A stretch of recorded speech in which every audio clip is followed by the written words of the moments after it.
I'm Sally. Welcome to Nano Gardens, Sally's World.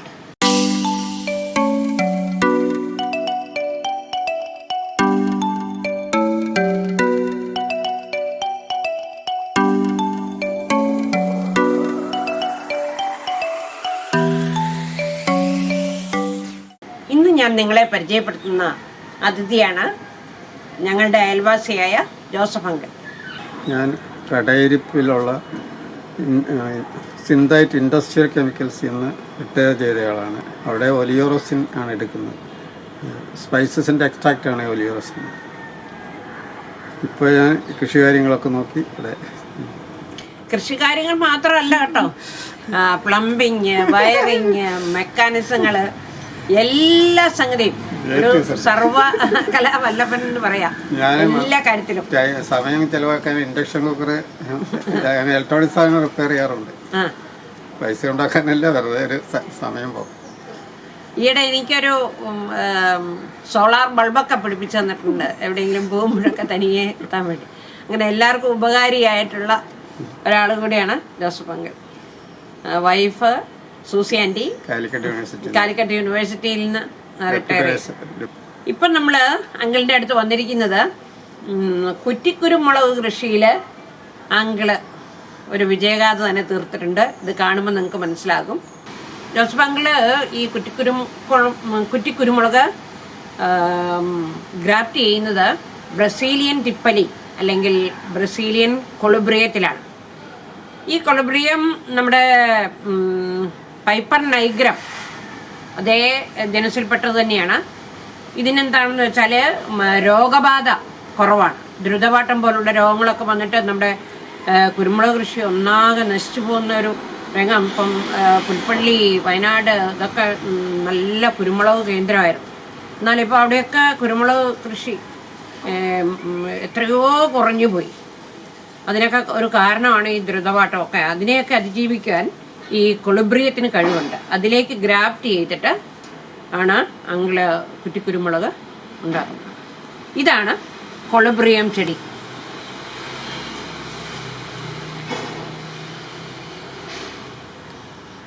തിപ്പലിയുടേത് പോലുള്ള പൂക്കളുണ്ട് ഇതിൻ്റെ അകത്ത്. തിപ്പലി അല്ല, പക്ഷെ അതിൻ്റെ കുരുമുളകിൻ്റെ ജീനസിൽപ്പെട്ടാണ്. കുറേയേറെ ചെയ്ത് വെച്ചിട്ടുണ്ട് ഇവിടെ. ഇതൊക്കെ ചെയ്യാനുള്ളതാണ്. ഈ കൊളബ്രിയത്തിലാണ് നമ്മൾ ഗ്രാഫ്റ്റിംഗ് നടത്താൻ പോകുന്നത്. കൊളബ്രിയം തിരഞ്ഞെടുത്ത് ഇതിനെ നമ്മൾ സ്റ്റോക്കായിട്ടാണ് ഈ കൊളബ്രിയം ചെടിയെ നമ്മൾ എടുക്കുന്നത്. അപ്പോൾ അത് എത്ര ഉയരത്തിലാണ് ഇത് വരേണ്ടതെന്നറിയുന്ന, ഇതൊരു ഫ്ലെക്സിബിൾ ആണോ, ഇങ്ങനെ ഒന്ന് വളയുന്ന അതാണോ എന്ന് നോക്കണം. ആ ഭാഗത്ത് വെച്ചാണ് നമ്മൾ ഗ്രാഫ്റ്റിംഗ് ചെയ്യേണ്ടത്. അപ്പോൾ ഇങ്ങോട്ടൊക്കെ ആകുമ്പോൾ ഹാർഡിയാണ്, നല്ല കട്ടിയായിട്ടാണ് ഇരിക്കുന്നത്. അവിടെ വേണ്ട. അപ്പോൾ ഇത് നോക്കിക്കേ, ഇതിൻ്റെ ഇത് നല്ലോണം വളയുന്ന ഒരു ഭാഗമാണ്. അപ്പോൾ ഈ ഭാഗത്ത് വെച്ച് നമുക്ക് ഗ്രാഫ്റ്റ് ചെയ്യാം. ഈ സ്റ്റോക്കിലേക്ക് സയൻ എന്ന് പറയുന്നത് നമ്മുടെ കുരുമുളകിൻ്റെ കേറുതലയല്ല, അല്ലാതെ വശങ്ങളിലേക്കുള്ള തല ആണ് ഗ്രാഫ്റ്റിങ്ങിന് ഉപയോഗിക്കുന്നത്. അപ്പോൾ അത് ഇപ്പം ജോസഫ് അങ്കിള് കാണിച്ചു തരും. ഇതുണ്ടോ, താഴേക്ക് പോകുന്ന തലകളെ നമ്മൾ കേറുതല, നമ്മൾ സാധാരണ കുരുമുളക് നടുമ്പോൾ ഈ തലയാണ് നടുന്നത്. എന്നാൽ നമ്മൾ ഈ കുറ്റിക്കുരുമുളക് കൃഷിക്ക് എടുക്കുന്നത് ഈ വശങ്ങളിലേക്കുള്ള തണ്ടുകളാണ്.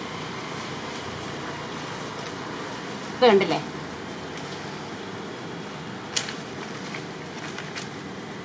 ഇതുണ്ടോ, ഇതേപോലെ വശങ്ങളിലേക്കുള്ള തണ്ടുകളെയാണ് തിരഞ്ഞെടുക്കുക.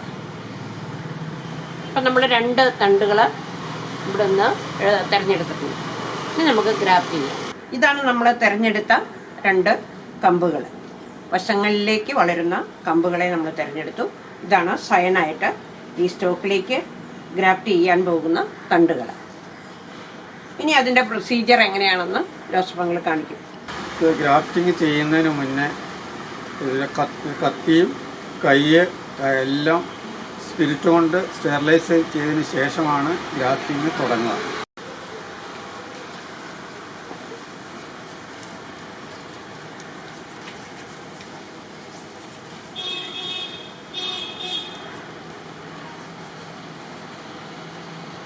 അപ്പം മനസ്സിലായല്ലോ, സ്റ്റെറിലൈസ് ചെയ്യണം എന്നുള്ള കാര്യം മനസ്സിലായല്ലോ.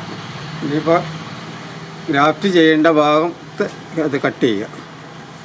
അത് ചെരിച്ച് കട്ട് ചെയ്യണമെന്നോ അതോ നേരെ? അല്ല, നമ്മളത് പിളർത്തുവാണല്ലോ.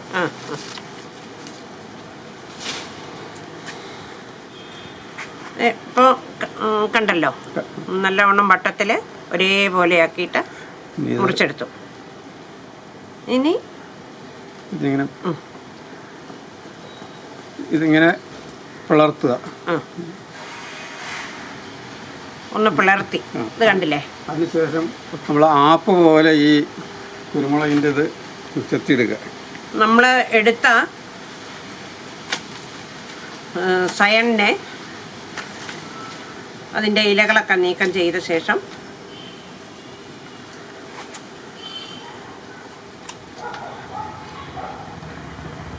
രണ്ട് വശത്തു നിന്നും കുറച്ച് വീതം ഒരു ആപ്പ് പോലെ ഇങ്ങനെ ചെരിച്ച് ചെത്തിയെടുക്കുക.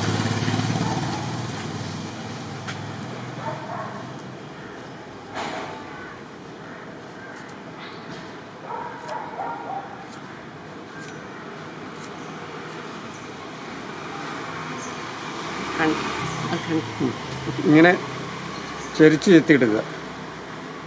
ഇത് കണ്ടില്ലേ? ഈ വശവും കണ്ടല്ലോ എല്ലാവരും. ഇതാണ് ഗ്രാഫ്റ്റ് ചെയ്യുന്ന കുരുമുളകിൻ്റെ തണ്ട്. അത് ഈ പിളർത്തിയതിലേക്ക് ഇവിടെ ഈ തൊലി ഇതിൻ്റെ ഈ ഒരു എഡ്ജുമായിട്ട് അത് കോയിൻസൈഡ് ചെയ്യുന്ന പോലെ വയ്ക്കുക. മറ്റേ സൈഡ് നോക്കണ്ട, ഒരു സൈഡ് കിട്ടിയാൽ മതി. ഇത് കണ്ടോ, ഒരു സൈഡ് ഇതിൻ്റെ തൊലി ഇതുമായിട്ട് യോജിക്കാൻ വേണ്ടിയിട്ട് ഒരു സൈഡ് അങ്ങനെ നല്ലവണ്ണം ചേരുന്ന പോലെ വയ്ക്കുക. അതിനുശേഷം ഗ്രാഫ്റ്റിംഗ് ടേപ്പ് എന്ന് പറഞ്ഞതാണ്. ഇത് ആമസോണിൽ നിന്ന് വരുത്തിയതാ. അപ്പോൾ ഗ്രാഫ്റ്റിംഗ് ടേപ്പ് വേണ്ടവർക്ക് ആമസോണിൽ കിട്ടും, വളരെ വില കുറവാണ്. അതാണ് ഗ്രാഫ്റ്റിംഗ് ടേപ്പ്.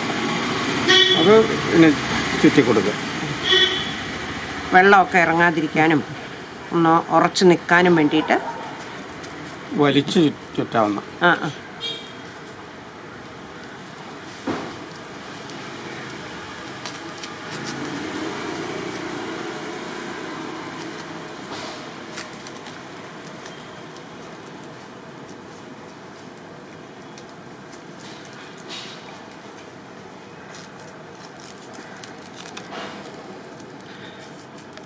മുകളിലേക്ക് വരുമ്പോഴാണ് നമ്മൾ മുറിപ്പാടൊക്കെ നോക്കിയിട്ട് വലിച്ച്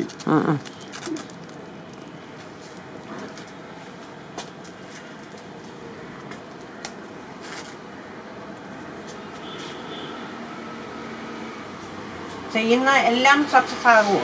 എല്ലാം ആവില്ല. ഒരു 10 ചെയ്ത ഒരു 7 ഒക്കെ കിട്ടാറുണ്ട് എനിക്ക്. നല്ല ശതമാനമാണല്ലോ, 70%. ഇത് ചെയ്യുന്നതിന് പ്രത്യേക കാലം വല്ലതും ഉണ്ടോ? കാലം ഈ ജൂൺ ജൂലൈ ആണ് ഏറ്റവും കൂടുതൽ. പക്ഷെ നമ്മളെന്നാലും ഇത് കവർ ചെയ്യുന്നുണ്ട്. ഏത് സമയത്തായാലും അതിൻ്റെ വെയിലുള്ളതിരുന്നാൽ മതി. ഞാനും അത് നോക്കുന്നൊന്നുമില്ല. ഏത് സമയത്ത് ചെയ്താലും കുഴപ്പമില്ല. നമുക്ക് ഏത് സമയത്ത് വേണമെങ്കിലും കുഴപ്പമില്ല. അത് വെയിലത്ത് വെക്കുന്നത് മാത്രമേ ഉള്ളൂ. ഷെയ്ഡിൽ വെച്ചാൽ മതി. ഗ്രാഫ്റ്റ് ചെയ്ത ശേഷം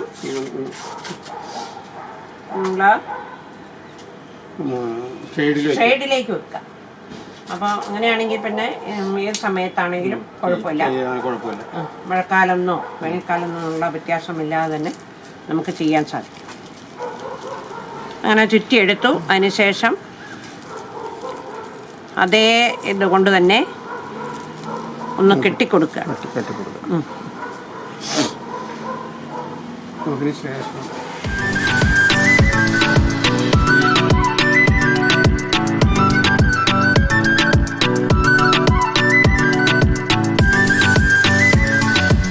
കവറിൽ വെള്ളം എടുത്തിട്ട് വെള്ളം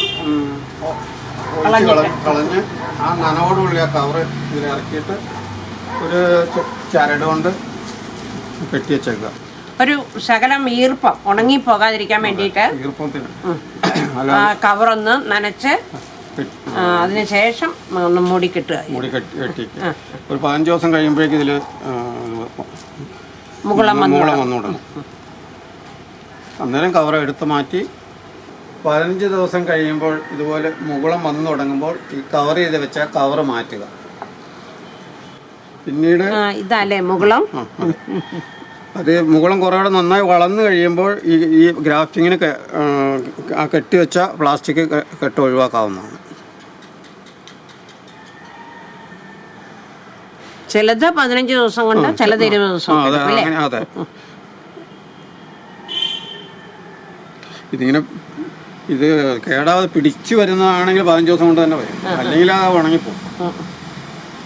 എല്ലാം പിടിക്കണം, 70% പിടിക്കുള്ളൂ. ഇത് 2 മാസം പ്രായമുള്ളതാണ്. ഇതിൻ്റെ ആ ഗ്രാഫ്റ്റിങ്ങിലുള്ള പ്ലാസ്റ്റിക് ഒക്കെ ഒഴിവാക്കിയിട്ടുള്ള ഇതാണ്. ഇത്രയും ഇത് വലുതായി. അതിൻ്റെ മുകുളങ്ങളൊക്കെ ഇത്രയും വലുതായി. 2 മാസത്തോളം പ്രായമുള്ളതാണിത്.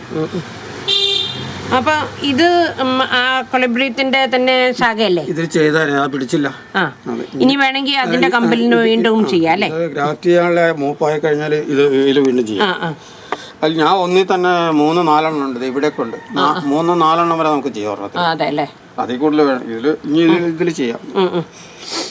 അപ്പൊ ഇതിന്റെ ഗ്രാഫ്റ്റ് ചെയ്യാനുള്ള പ്രായത്തിൽ ഒരു കൊളബ്രിയം കിട്ടിയിട്ടുണ്ടെങ്കിൽ അതില് ശാഖകളിൽ നിന്നൊക്കെ ചെയ്യാൻ സാധിക്കും. ഇതൊരു 2 ഗ്രാഫ്റ്റിങ്ങുള്ളതാണ് ഈ കൊളബ്രിയത്തിൽ. ഇത് ഒരു 6 മാസം പ്രായമുള്ളതാണ്. അതിൽ കുരുമുളക് ഉണ്ടായി തുടങ്ങിയിട്ടുണ്ട്. ഇത് 1 മാസം പ്രായമുള്ളൂ.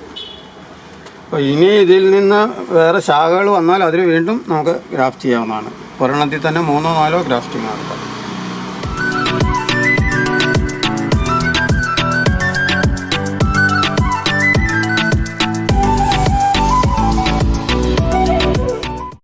ഈ കുറ്റിക്കുരുമുളക് എല്ലാ സമയത്തും ഉണ്ടാവും അല്ലേ?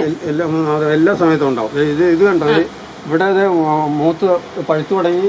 ഇവിടെ ഇത് ഉണ്ടായിക്കൊണ്ടിരിക്കുന്നു. ഇത് 1 മാസം മുന്നേ ഉണ്ടായത്. ഇത് 2 ആഴ്ച മുന്നേ ഉണ്ടായത്. ഇത് പൂ ഉണ്ടായിക്കൊണ്ടിരിക്കും, എപ്പോഴും ഉണ്ടായിക്കൊണ്ടിരിക്കും. അതാണ് കുറ്റിക്കുരുമുളക് കൊണ്ടുള്ള ഗുണം. എല്ലാ സമയത്തും. അതെ, പച്ചക്കുരുമുളക് എപ്പോഴും വേണമെങ്കിൽ കിട്ടും. ഇനി നമുക്ക് റോസ്മംഗലിന്റെ കുറ്റിക്കുരുമുളകിന്റെ തോട്ടം തന്നെ കണ്ടു കളയാം. ഇത് 1.5 വർഷം പ്രായമുള്ള കുറ്റിക്കുരുമുളകാണ്. ഇത് 8 മാസമുള്ളൂ. ഇപ്പോൾ 365 ദിവസം ഇതിങ്ങനെ കുരുമുളക് ഉണ്ടായിക്കൊണ്ടിരിക്കും.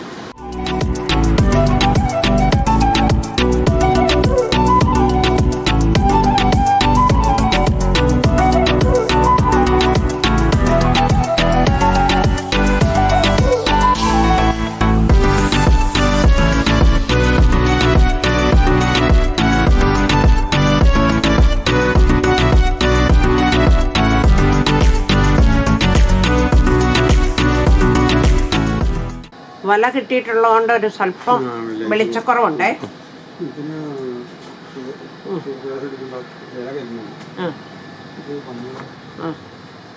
ഇത് കണ്ടോ, ഇത് പന്നിയൂരാണേ. പന്നിയൂരിന് കൂടുതൽ വെയിലേക്കുമ്പോൾ ഇല പൊള്ളിപ്പോകും. അതുകൊണ്ടാണ് ഇവിടെ ഈ ഷെയ്ഡ് നെറ്റ് കെട്ടിയിരിക്കുന്നത്.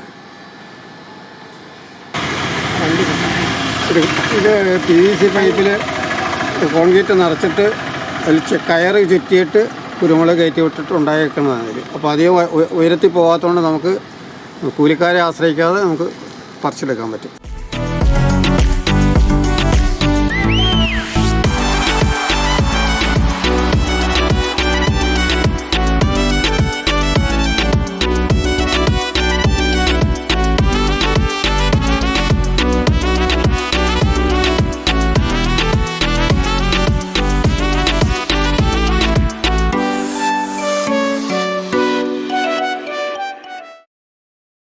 കരിമുണ്ടയാ അല്ലേ? ഇത് കരിമുണ്ട ഇല ചെറുതാണല്ലോ. തിരി വലിപ്പം കുറവ്. പന്നിയൂരിന് തിരി നീളം കൂടുതലുണ്ടാവും. ഇതൊക്കെ പന്നിയൂരാണ്. പന്നിയൂരിന് തിരി വലുതായിരിക്കും, പക്ഷേ തിരി എണ്ണം കുറവായിരിക്കും. കരിമുണ്ടയാകുമ്പോൾ തിരി നീളം കുറവാണെങ്കിലും എണ്ണം കൂടുതലായിരിക്കും. ഇത് PVC പൈപ്പിൽ കോൺക്രീറ്റ് നിറച്ചതാണ്. അതിലിങ്ങനെ കയറ് ചുറ്റിയിട്ട് അതും കൊളിബ്രീത്ത് ചെയ്തിട്ടല്ലേ കെട്ടുന്നത്? ഇത് കൊളിബ്രീത്ത് ചെയ്തിട്ട് കയറ്റി വിട്ടാൽ മതി. അപ്പോൾ പിന്നെ കേട് വരില്ല, തണ്ട് ചീലുണ്ടാവില്ല. പിന്നെ ഞാനൊരു കാര്യം പറയാൻ ആഗ്രഹിക്കുന്നത്, ഇനി ആരും സ്ഥലമില്ല എന്ന് പറഞ്ഞ് കൃഷി ചെയ്യാതിരിക്കരുത്. ഇതൊരു കിണറാണ്. കിണറിന്റെ മുകളിലേക്ക് നോക്കിക്കേ. ഇതാ കിണറിന്റെ ഭിത്തിയിലേക്കാണ് ഈ കുരുമുളക് കയറി കിടക്കുന്നത്. അതേപോലെ തന്നെ ഈ സൈഡിലും പന്നിയൂരിൻ്റെ ചട്ടികളാണിത്.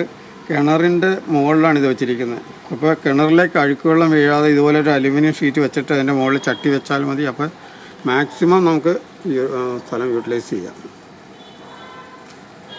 ഇതൊക്കെ പ്രായമായിക്കൊണ്ടിരിക്കുന്ന പന്നിയൂർ കുരുമുളക് കുറച്ച് പറിച്ചതാണ്. കഴിഞ്ഞ ആഴ്ച വന്നപ്പം ഒത്തിരി പഴുത്ത് കിടക്കുന്നില്ലായിരുന്നു. കൂടുതൽ കുറച്ച് പറിച്ചു പോയതാണ്, അല്ലെങ്കിൽ ഇതിലും കൂടുതലുണ്ടായിരുന്നു.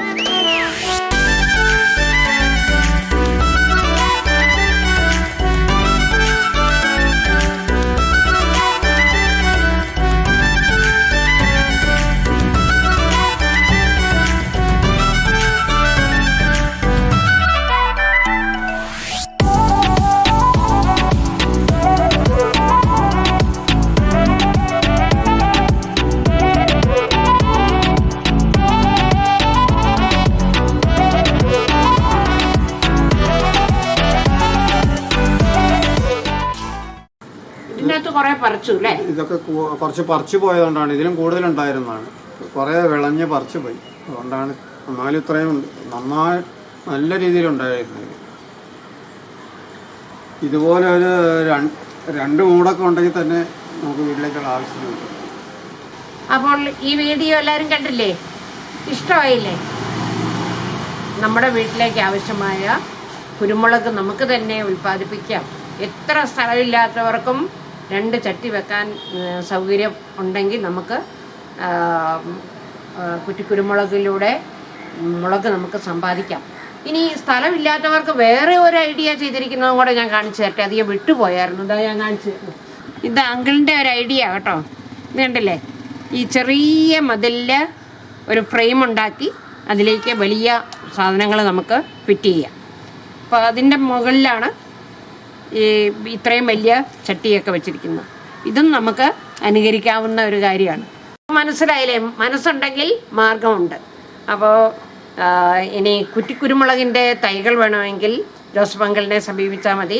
അതേപോലെ തന്നെ ഈ കൊളിബ്രിയത്തിൻ്റെ തൈകളും ജോസഫ് അങ്കിള് കൊടുക്കാൻ തയ്യാറാണ്. അപ്പം വേണ്ടവർ അങ്കിളിൻ്റെ നമ്പർ ഞാൻ ഡിസ്ക്രിപ്ഷൻ ബോക്സിൽ ഇടുന്നതായിരിക്കും. അപ്പം അതിന് വിളിച്ച് അന്വേഷിച്ചാൽ മാത്രം മതി. ഈ വീഡിയോ നിങ്ങൾക്ക് ഇഷ്ടമായെങ്കിൽ എല്ലാവരും ഒന്ന് ലൈക്ക് ചെയ്യണം, ഷെയർ ചെയ്യണം. സബ്സ്ക്രൈബ് ചെയ്യാതെ കാണുന്നവരുണ്ടെങ്കിൽ ഒന്ന് സബ്സ്ക്രൈബ് ചെയ്യുകയും വേണം. Thank you for watching.